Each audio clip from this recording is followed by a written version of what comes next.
Mr. President, with all due respect, if I accept your paper, you will come to my funeral.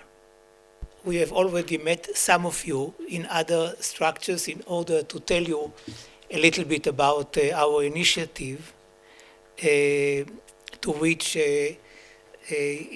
Israelis and Palestinians. One of the Israelis is sitting here, Shlomo Brom, are taking part in.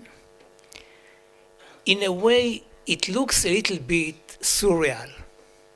In the midst of the current situation, the war, Gaza, the suffering of the two peoples, to speak about a two-state solution and a confederation between them, it's a little bit strange. On the other hand, we all know from history that usually peace is made after wars. And when the hatred gets to new heights on both sides, and like always, everyone is blaming the other side and there is much bickering, the prospects for peace are back in town. And the issue of the two-state solution and its feasibility is also back in town. We must admit, before October 7th, when we spoke about it, and we did not invent it after October 7th, but much before,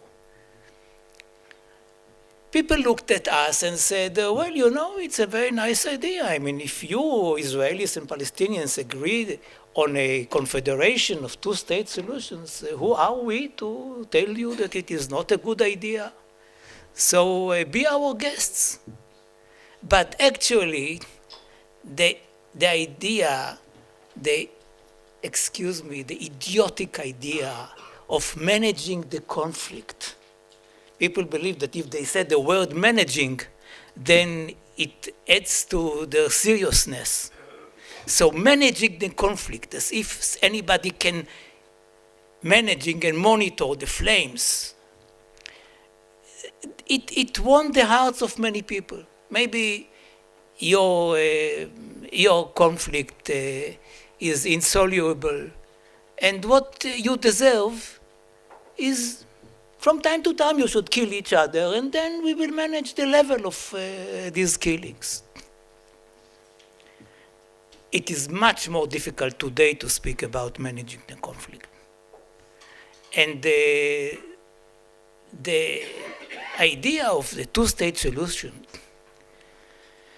is also accompanied by some old or new ideas about different solutions. Maybe we were mistaken. Maybe the two-state solution is not a real solution for you. You may have something else. What do you think about a one-state solution? You will live with each other peacefully, like each other, become much more friendly. And why do you need nations, states? Maybe a federation. Maybe cantons. But the idea that more and more people would say, yeah, it is a one-state solution which should be there. I think that it is important for us to say to the world, don't waste your time. No chance for having a one-state solution.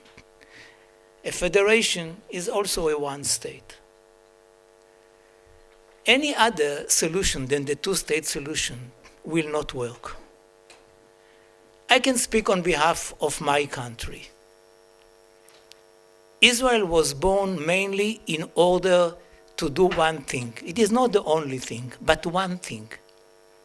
After the Holocaust, when so many Jews could save themselves, had they been allowed to leave Europe and come to Israel, but it was impossible for them. The idea was to have a state in which every Jew will be welcome. This was the main idea of the Jewish state. Not a religious state, God forbid, or something like that. Just a state for the Jews who can come and become citizens there.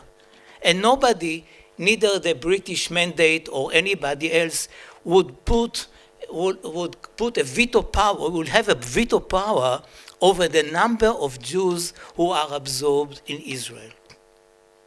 Now, once it is not a state, one state, sovereign and independent, once it is connected with somebody else, even if it is the best friend, who has the veto power of the number, it's over.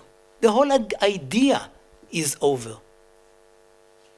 And there is no need of Israel. So, this is on one side. On the other side, look what happened on the Palestinian side. 5 years earlier, the American former president, who is already the new president, suggested a plan, the plan of the deal of the century. Now, people did not notice enough that one of the articles of this plan was that it would be the Israeli right to decide upon the refugees of 48 or whoever, or Palestinians who would like to live in Palestine, to immigrate to Palestine. Not to Israel, to Palestine. I don't think that any Palestinian would accept that Israel would be the one to decide for them how many Palestinians would be absorbed in Palestine once they have their own state.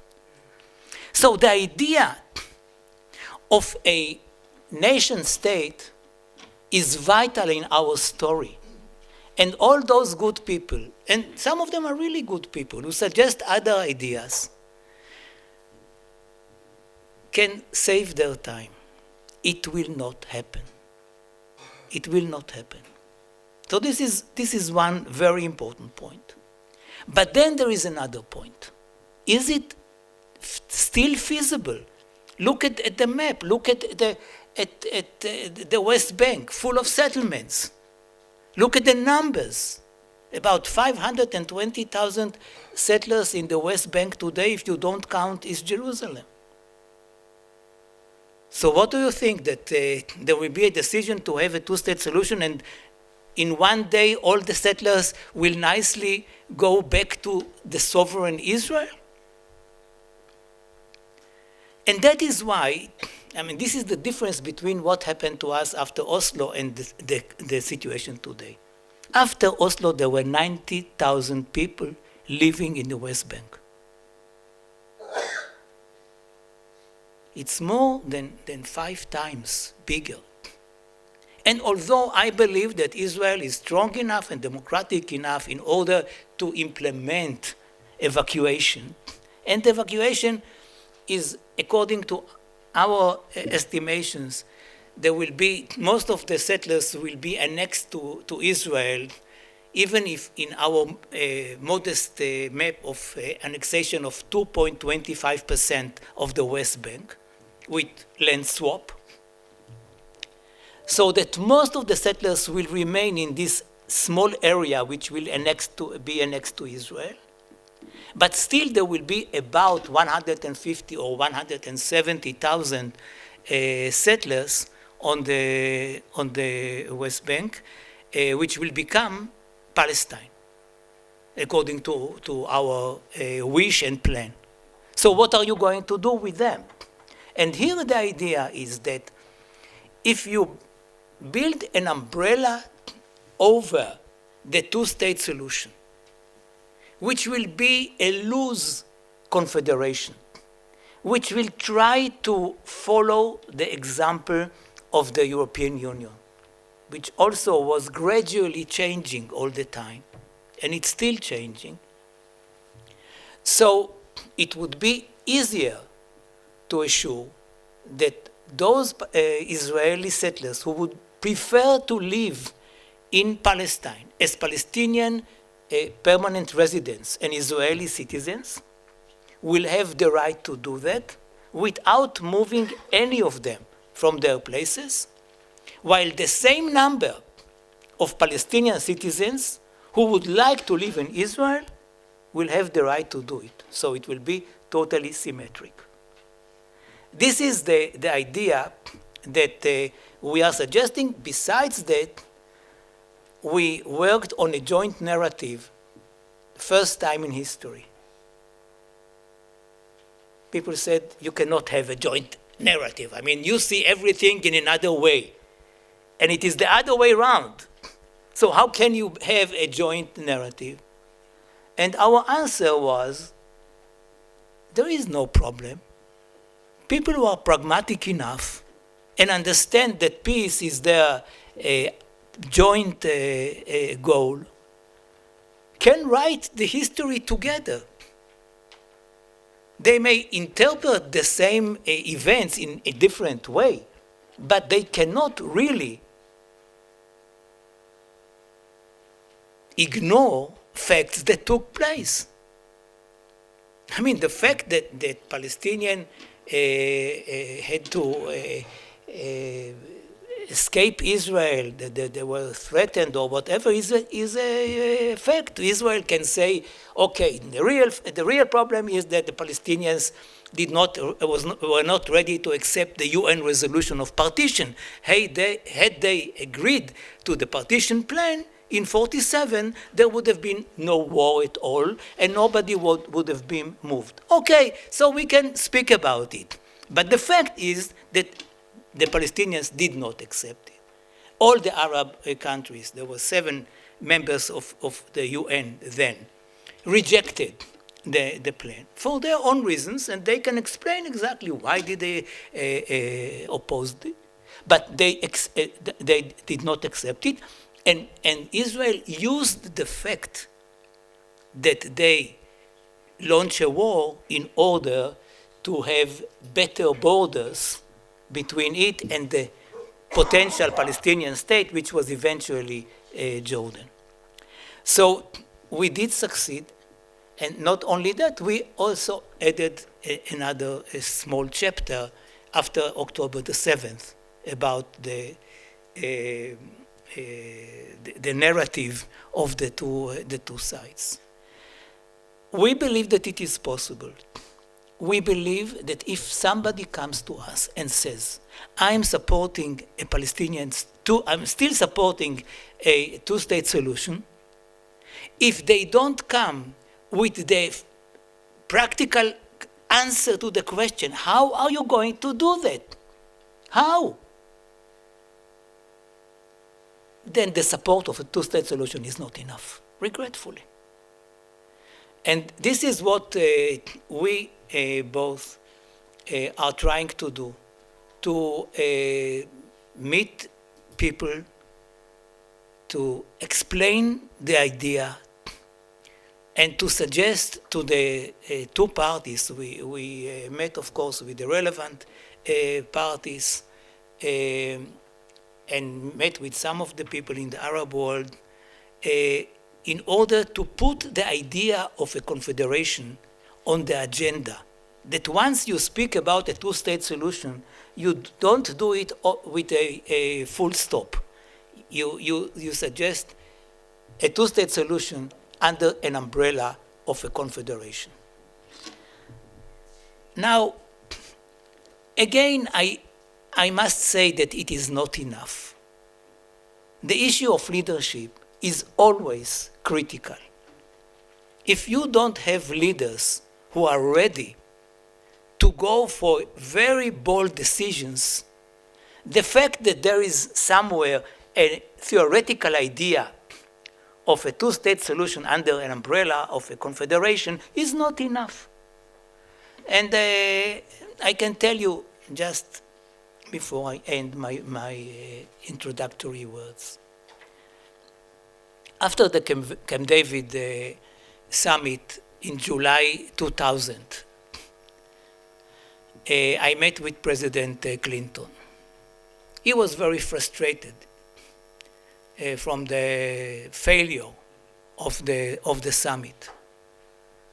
And this failure was eventually conducive to the Second Intifada, which was really horrible for both sides.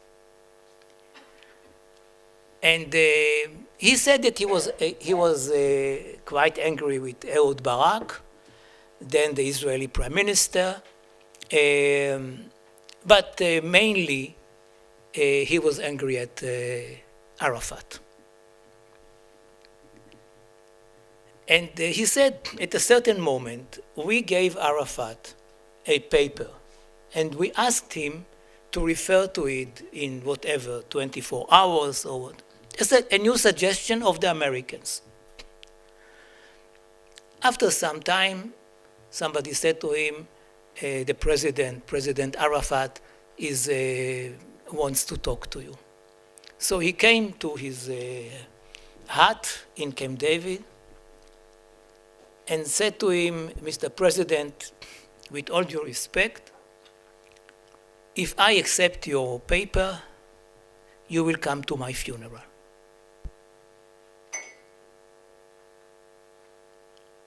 So I said to Clinton, and what did you say to him?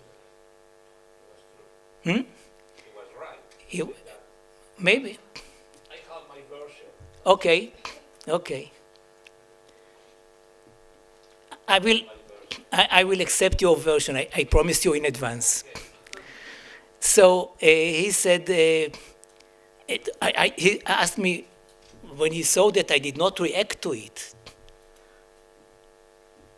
So I asked him, what did you say to him? He said, what could I say to him? He said something like that.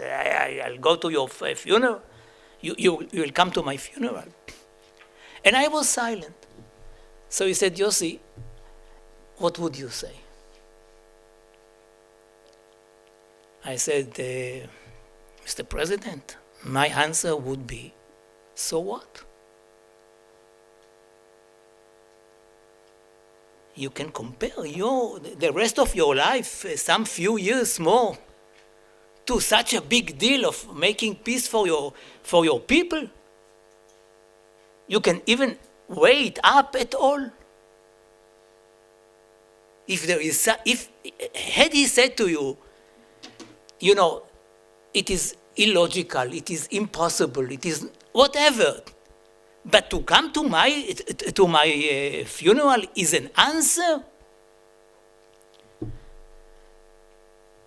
Now, Miguel is saying that he was right, and maybe he was right. But even if he was right, this is not the answer. And the fact is that people like Anwar Sadat, like Yitzhak Rabin, if you wish to go back in history to Syria, Hosni Zaim in 1949, were killed when they wanted to make peace. And maybe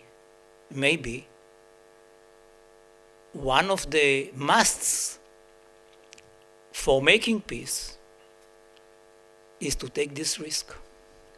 Thank you very much.